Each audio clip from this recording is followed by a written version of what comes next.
Let's go to the meat.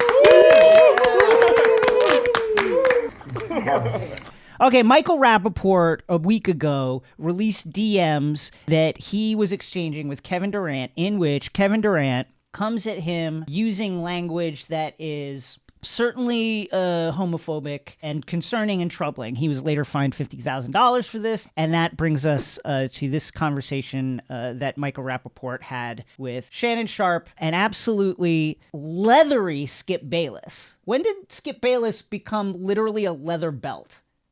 I actually went to the dog park with my dog, and people that usually, say hello and even play with my dog, they don't want to play with my dog Wheezy. That's enough. We covered him last week. Do we have to cover this story?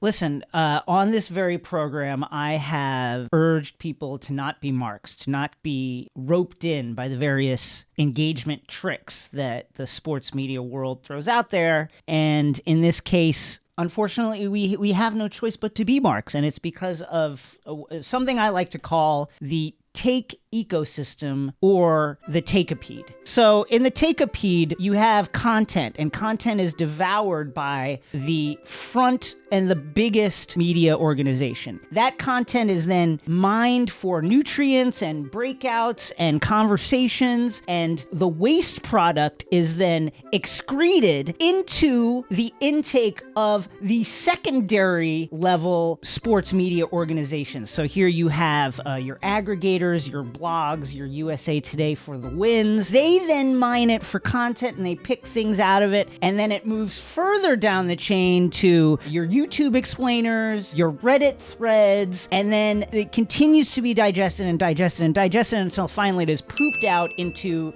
social media, where one hopes that flowers and vegetables of new content grow in the fertilized fields of the fecal content matter. And unfortunately, we're like the fourth person in this diagram. What if we choose not to engage? I would love to not engage by being able to choose what you're engaging with by moving up the ladder to eventually maybe being the first person, choosing what we eat and pooping it out into the other people. But if you break out of this Take-A-Pede, your bloodstream will be severed and you will bleed out and you will die. That's just how it works. So good luck to everyone.